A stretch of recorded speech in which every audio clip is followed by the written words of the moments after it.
بسم اللہ الرحمن الرحیم الحمدللہ رب العالمین والصلاة والسلام علی اشرف الانبیاء والمرسلین اما بعد فاستعیذ باللہ من الشیطان الرجیم بسم اللہ الرحمن الرحیم السلام علیکم ورحمۃ اللہ وبرکاتہ۔ عزیز طلبہ کرام، امید کرتا ہوں آپ خیر سے ہوں گے۔ انشاءاللہ آج ہم تفسیر جلالین کے درس نمبر 302 میں سپارہ نمبر 19 سے سورہ نمل کی منتخب کردہ آیات 16 کو پڑھنے کی سعادت حاصل کریں گے، جس میں کلام باری تعالی و کلام مفسر کا ترجمہ ہوگا۔ کلام مفسر کی تشریح و توضیح کرنے کی سعادت حاصل کریں گے۔ تو آئیے طلبہ کرام بلا تاخیر بڑھتے ہیں اپنے آج کے درس کی طرف۔ بسم اللہ الرحمن الرحیم۔ رب تعالی نے ارشاد فرمایا، وَوَرِثَ سُلَيْمَانُ دَاوُودَ وَقَالَ يَا أَيُّهَا النَّاسُ عُلِّمْنَا مَنطِقَ الطَّيْرِ وَأُوتِينَا مِنْ كُلِّ شَيْءٍ ان ھذا لہو الفضل المبین۔ اور سلیمان علیہ السلام نبوت اور علم میں داود علیہ السلام کے وارث ہوئے۔ اور سلیمان نے کہا، اے لوگو، ہم کو پرندوں کی بولی یعنی ان کی آواز کی سمجھ سکھائی، اور ہم کو ہر وہ شے عطا فرمائی جو انبیاء اور ملوک کو عطا کی جاتی ہے، یعنی جس کی ان کو حاجت ہوتی ہے۔ بلا شبہ واقعی یہ عطا کردہ شے اس کا بڑا فضل ہے، بلکہ کھلا ہوا فضل ہے۔ آئیے طلبہ کرام ترجمہ کے بعد بڑھتے ہیں آج کے درس کی تشریح و توضیح کی طرف۔ اللہ رب العزت نے ارشاد فرمایا، سلیمان داود کے وارث ہوئے اور کہنے لگے، لوگوں، ہمیں پرندوں کی بولی سکھائی گئی اور ہمیں ہر چیز سے عطا کیا گیا، اور بے شک یہی کھلا ہوا فضل ہے۔ وراثت کے لغوی اور اصطلاحی معنی کے حوالے سے علماء و مفسرین کرام فرماتے ہیں، ایراث یہ ابقاء للشیء یعنی کسی چیز کو باقی رکھنا کے معنی میں ہوتا ہے۔ یورث ای یبقى میراثا کسی چیز کو بطور میراث باقی رکھنا، اور یہ بھی کہا جاتا ہے اورثہ العشقہما، عشق نے اس کو غم کا وارث بنا دیا۔ علامہ جمال الدین محمد بن مکرم لکھتے ہیں، الوارث اللہ کی صفات میں سے ایک صفت ہے، اس کا معنی ہے باقی اور دائم۔ علماء و مفسرین کرام فرماتے ہیں کہ حضرت سلیمان علیہ السلام داود کی نبوت اور علم کے وارث تھے، نہ کہ مال کے۔ اس میں مختلف اقوال ہیں کہ سلیمان داود کی کس چیز کے وارث تھے۔ قتادہ نے کہا ہے کہ حضرت سلیمان حضرت داود کی نبوت اور ان کے ملک کے وارث تھے۔ قلبی نے کہا ہے کہ حضرت داود کے 19 بیٹے تھے، اور حضرت سلیمان کو ان کی وراثت کے ساتھ خاص کیا گیا کیونکہ یہ نبوت اور ملک کی وراثت تھی۔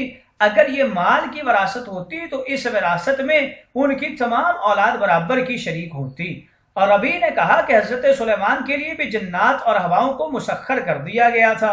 دہاق نے کہا کہ حضرت داود علیہ السلام نے اپنی زندگی میں حضرت سلیمان کو بنی اسرائیل پر خلیفہ بنا دیا تھا، اور اس وراثت سے مراد ان کی یہی ولایت ہے، اور اسی وجہ سے کہا گیا ہے کہ علماء انبیاء کے وارث ہیں، کیونکہ علماء دین میں انبیاء کے قائم مقام ہیں۔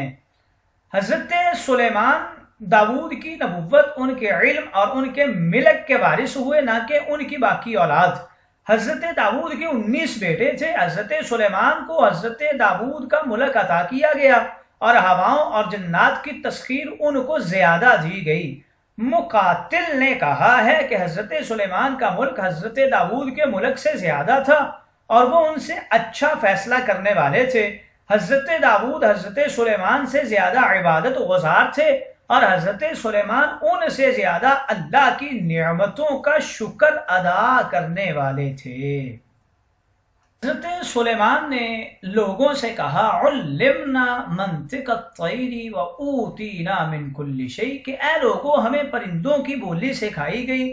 حضرت سلیمان کا یہ کہنا فخر اور تکبر کی وجہ سے نہیں تھا، بلکہ اللہ تعالیٰ کی نعمت کا اظہار اور اس کی تشہیر کے لیے تھا، اور آپ نے اپنے معجزات کا ذکر کیا تاکہ آپ لوگوں کو اپنے ان معجزات کی وجہ سے اپنی نبوت کی تصدیق کی دعوت دیں۔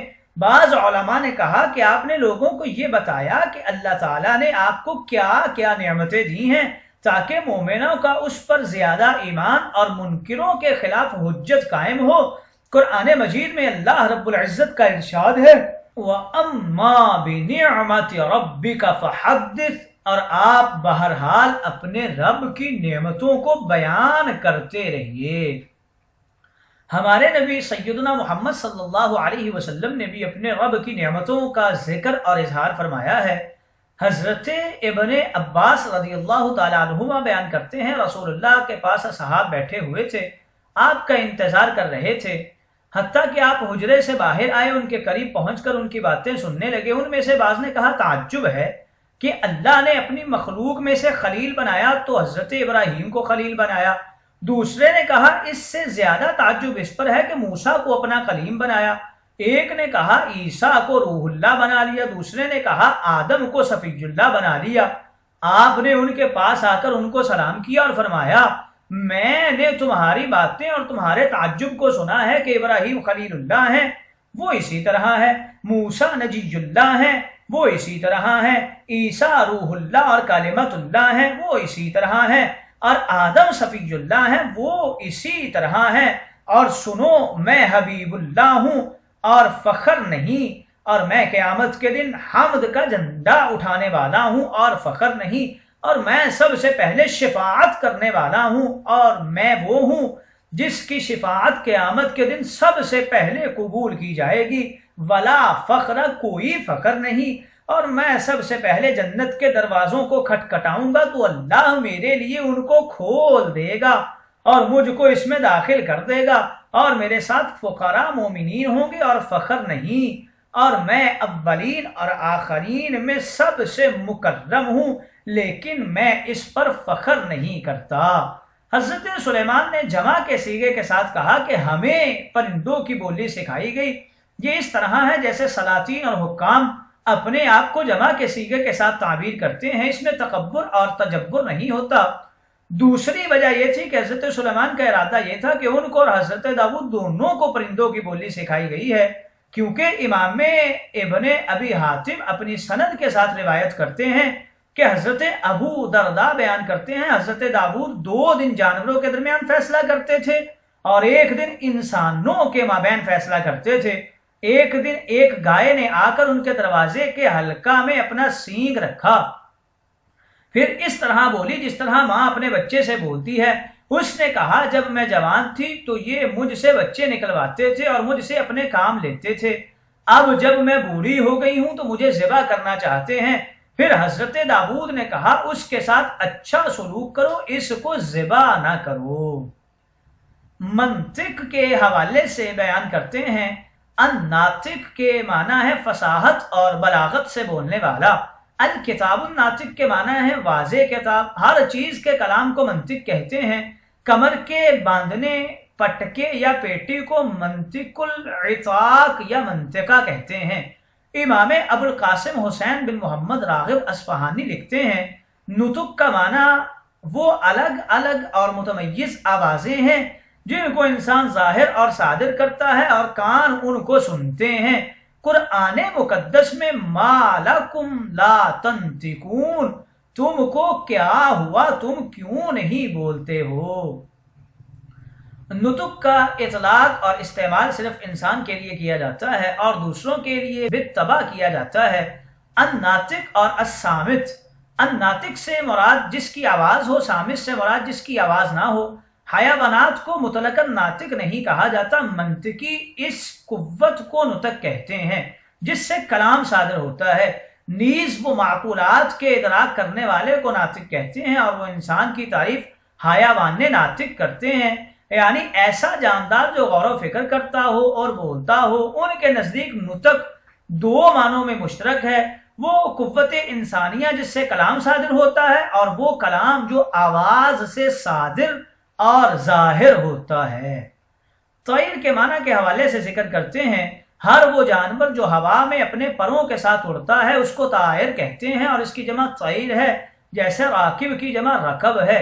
قرآن مقدس میں ارشاد ہے وَلَا طَائِرٍ يَطِيرُ بِجَنَاحَيْهِ، اور نہ کوئی پرندہ جو اپنے پروں کے ساتھ اڑتا ہو۔ عرب پرندوں کو اڑا کر فال نکالتے تھے، اگر پرندہ بائیں طرف اڑ جاتا تو وہ اس سے نیک شگون لیتے تھے، اور اگر وہ بائیں طرف اڑ جاتا تو اس سے برا شگون لیتے تھے۔ اس کو کہتے تھے تطیر فلان، پھر تطیر کے لفظ کا غالب استعمال بدشگونی کے لیے ہونے لگا۔ وَأُوتِينَا مِن كُلِّ شَيْءٍ إِنَّ هَذَا لَهُوَ الْفَضْلُ الْمُبِينُ۔ اس کے بعد فرمایا کہ ہمیں ہر چیز عطا کی گئی، یعنی جو انبیاء اور ملوک کو عطا کی جاتی ہے، اور بے شک یہی کھلا ہوا فضل ہے۔ اصل میں کل کا لفظ احاطہ افراد کے لیے آتا ہے، اور اس کا حقیقی معنی یہ ہے کہ حضرت سلیمان نے یہ کہا کہ ہمیں دنیا کی ہر چیز دی گئی، لیکن یہاں حقیقت مراد نہیں ہے، کیونکہ جس وقت انہوں نے یہ فرمایا تھا اس وقت تو ان کے پاس تخت بلقیس بھی نہیں تھا، اور کل مجازن اکثر چیزوں کے لیے آتا ہے، اور حضرت سلیمان کو بہت زیادہ چیزیں دی گئی تھی، ان کو ملک، سلطنت، نبوت، کتاب، ہواؤں اور جنات اور شیاطین کی تسخیر دی گئی تھی، پرندوں کی بولیوں کا علم دیا گیا تھا، تانبا، پیتل اور بہت سی معدنیات دی گئی تھی۔ حضرت ابن عباس بیان کرتے ہیں کہ حضرت سلیمان دنیا اور آخرت میں جس چیز کا بھی ارادہ کرتے تھے وہ انہیں مل جاتی تھی۔ ایک قول یہ ہے کہ انہیں اپنے ملک کی حفاظت کے لیے جو چیز درکار ہوتی تھی وہ انہیں میسر ہو جاتی تھی۔ حضرت عبداللہ بن عمر بیان کرتے ہیں نبی کریم نے فرمایا سلطان زمین میں اللہ کا سایہ ہے، اللہ کے بندوں میں سے ہر مظلوم اس کی پناہ میں آتا ہے، اگر وہ عدل کرے تو اس کو ثواب ہوگا اور اس کی رعایا پر اس کا شکر ادا کرنا لازم ہے، اور اگر وہ ظلم کرے تو اسے عذاب ہوگا اور اس کی رعیت پر صبر کرنا لازم ہوگا، اور جب حکام سے جنگ کی جاتی ہے تو آسمان سے قحط نازل ہوتا ہے، اور جب زکوٰۃ روک لی جاتی ہے تو مویشی ہلاک ہو جاتے ہیں، اور جب زنا کا غلبہ ہوتا ہے تو فقر اور ذلت کا ظہور ہوتا ہے، اور جب ذمیوں سے بدعہدی کی جاتی ہے تو کفار کا مسلمانوں پر غلبہ ہو جاتا ہے۔ حضرت سلیمان نے کہا بے شک یہی کھلا ہوا فضل ہے۔ اللہ تعالیٰ نے حضرت سلیمان کو جو نعمتیں عطا کی تھی اور بہت بڑی سلطنت دی تھی اس کا شکر ادا کرتے ہوئے حضرت سلیمان نے یہ کہا تھا کہ ہمیں ہر چیز عطا کی گئی ہے اور یہ بہت بڑا اور کھلا ہوا فضل ہے۔ حضرت سلیمان کا یہ کہنا اظہار شکر کے لیے تھا، نہ کہ اپنی بڑائی اور فخر کے اظہار کے لیے، جیسے کہ احادیث مقدسہ میں ہے۔ حضرت ابو سعید بیان کرتے ہیں رسول اللہ نے فرمایا میں قیامت کے دن تمام اولاد آدم کا سردار ہوں گا لیکن فخر نہیں ہے، اور میرے ہاتھ میں ہی حمد کا جھنڈا ہوگا لیکن فخر نہیں ہے، اور اس دن جو بھی نبی ہوگا آدم ہو یا ان کے علاوہ وہ سب میرے جھنڈے تلے ہوں گے لیکن فخر نہیں ہے، اور سب سے پہلے مجھ سے زمین پھٹے گی لیکن فخر نہیں ہے۔ مقاتل نے کہا ہے کہ سلیمان کو نبوت اور ملک دیا گیا اور ان کے لیے جنات، ہواؤں اور شیاطین کو مسخر کیا گیا۔ روایت ہے کہ حضرت سلیمان کو زمین کے تمام مشارق اور مغارب کی حکومت دی گئی، انہوں نے 700 سال اور 6 ماہ حکومت کی، اور وہ دنیا کے تمام جنات، انسانوں، مویشیوں، پرندوں اور درندوں کے مالک تھے، اور وہ ہر جانور کی بولی جانتے تھے، اور ان کے زمانہ میں بہت عجیب و غریب کام ہوئے۔ حضرت سلیمان کی عمر اور ان کی حکومت کے مدت کے متعلق اس کے مخالف اقوال بھی ہیں، اور ان کی حقیقی عمر اور موت کا علم اللہ رب العزت کو ہی ہے۔ آئیے طلبہ کرام تشریح و توضیح کے بعد بڑھتے ہیں فوائد و اغراض کی طرف۔ علمنا منطق الطیر کے حوالے سے ذکر کر رہے ہیں کہ حضرت سلیمان کا اپنے لیے جمع کا صیغہ استعمال کرنا یہ سیاستاً شاہانہ طرز خطاب ہے، نہ کہ تکبراً۔ آگے بتا رہے ہیں کہ بعض حضرات نے کہا ہے علمنا ای آنا و ابی، اس طرح بھی اس کی تعویل کی جا سکتی ہے، مگر یہ تعویل حضرت سلیمان کے پرندوں کی بولی سمجھنے کے اختصاص کے منافی ہے، جیسا کہ مشہور ہے اگرچہ حضرت سلیمان کو پرندوں کے علاوہ دیگر حیوانات کی بولی سمجھنے کا معجزہ عطا فرمایا گیا تھا، چونکہ پرندے ہمہ وقت آپ پر سایہ فگن رہتے تھے اس لیے پرندوں کا خاص تذکرہ کیا گیا۔ منطق کا عطف قضا پر ہے، با کے تحت میں ہونے کی وجہ سے مجرور ہے، یعنی اصل عبارت کچھ یوں ہے ای علما بالقضاء وبمنطق الطیر، وغیر ذالک سے اس بات کی طرف اشارہ کیا ہے کہ حضرت سلیمان کو پرندوں کی بولی سمجھنے کے علاوہ دیگر حیوانات کی بولی سمجھنے کا علم بھی عطا کیا گیا تھا۔